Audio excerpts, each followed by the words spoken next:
Hello, and welcome to Inklings with Irena, the weekly energy show connecting you to your intuitive guidance system. And today, I want to talk about the frustration that comes from feeling like you're not getting answered. When you put that question out there, you're searching for an answer and you're asking your angels and guides and inner self, your intuition, what should I do? What's my next best step? And you feel like crickets. If we haven't met yet, my name is Irena Miller. I'm an intuitive energy alchemist, and I've been guiding women for over 2 decades in how to speak the language of intuition, how to connect to their angels and their guides, and sacred practices to continue developing their intuitive gifts. And today, what I've noticed this week really, is that the question around getting frustrated when you're looking for the answers. Now, a lot of people, when they come to work with me one-on-one, they're usually looking for an answer, whether it has to do with moving. They're in the moment of transition, maybe moving from one home to another. There's that question, they're searching for the answer, like, is this the best thing to do for my family right now? Is this town the best place to go? Why did that house fall through? Sometimes there's questions around transitions in career. Is it time to jump ship and leave the corporate world and finally start my own business, my dream project? Maybe they're looking for answers in relationships with friends, with loved ones, with exes, and they're trying to find that answer of, where does my heart belong right now? And these all can be interesting and challenging because we're very much invested in it. We have memories, maybe memories that we made in a house where we used to live, maybe memories from ancestral karma too, experiences when a family moved house too soon or they didn't move. Maybe experiences from the family with jobs about not taking that opportunity, even though it seemed risky when it popped up. These are all things that we process. So what I've noticed this week is we take time, myself and my one-on-one clients, to go a little bit deeper, and I start to read their energy field.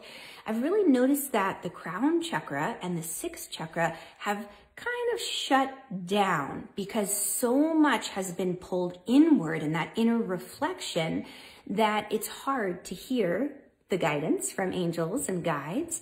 There's been journaling and contemplation and talking about it. And that gets us worked up into the point where it becomes difficult to hear outside guidance. Now, things that you can do that can really help with this. The first thing is to move your body. The yogis knew that movement was imperative for being able to sit in meditation.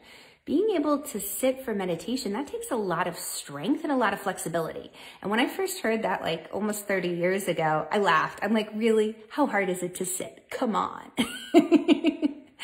And oh my gosh, right? Little snot-nosed kid that I was. You know, you sit there like even for 2 minutes and my hips are like, ow, ow, ow, ow, ow. My back was hurting, my shoulders. It's like, oh, okay, I get it now. It takes a lot of flexibility to be able to have hips open enough to sit cross-legged. And gosh, don't even get me started on trying to get into lotus for a meditation. And then it also takes a certain amount of strength. You need core strength to hold up your spine nice and tall while you sit. So seated meditations can be challenging, even if you're seated in a chair.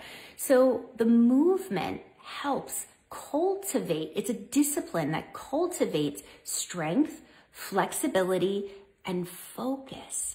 And that is a key piece to hearing guidance. When we are asking for the guidance, one of the first things that can trip us up is starting to spin round and round in our head, looking for that answer. And we keep looking in every single direction, but we're also in that space where it feels like, you know, when like a car gets stuck in the mud and the wheels keep spinning and the mud is going everywhere?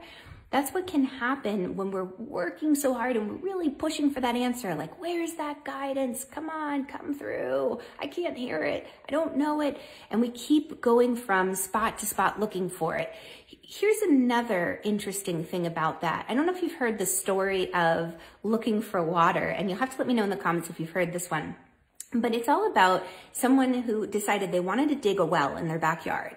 And they thought, okay, I'm going to go over to this spot because a neighbor of mine said it'd be a pretty good chance I'd find water over here. So the person digs down about 2 feet or so, and they don't find water. I'm like, oh man, I thought for sure I'd find the water there. So then they go to the next little spot, like, you know, a couple feet over, and they dig down again 2 feet, no water. And they go to the next spot in the yard and they dig 2 feet, and they go to the next spot and 2 feet, no water. Next thing you know, their whole backyard is filled with holes and there's no water. And so sad and frustrated and feeling quite dejected, this person goes to their neighbor and says, I can't find the water in the backyard. I thought you knew that there was water back there. The neighbor said, yeah, of course there is, back in that corner where I showed you. And the person said, no, I dug there. There was nothing. And the neighbor said, okay, well, how far did you dig down? And the guy said, 2 feet. And the neighbor said, it's 2.5 feet down.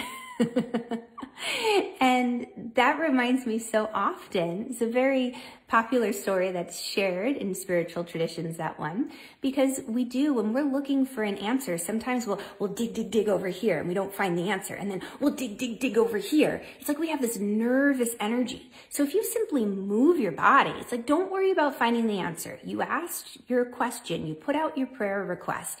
Now move your body and get out of your own way.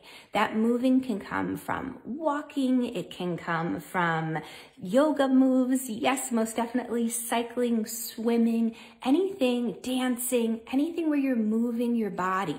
Coloring is a great thing because that's going to calm the mind too. That's a movement of the hand. You have that ability to simply go from this totally internal focused state of spinning your wheels and spinning your wheels and spinning your wheels to a softening of mindset and moving into what's called a beginner's mindset. You know, like all is possible. I'm going to just allow myself the time to have that patience, which comes from a strong discipline where you cultivate the ability to move your body and to get out of your own way. So let me know if you have a favorite style of meditation. There are so many styles out there.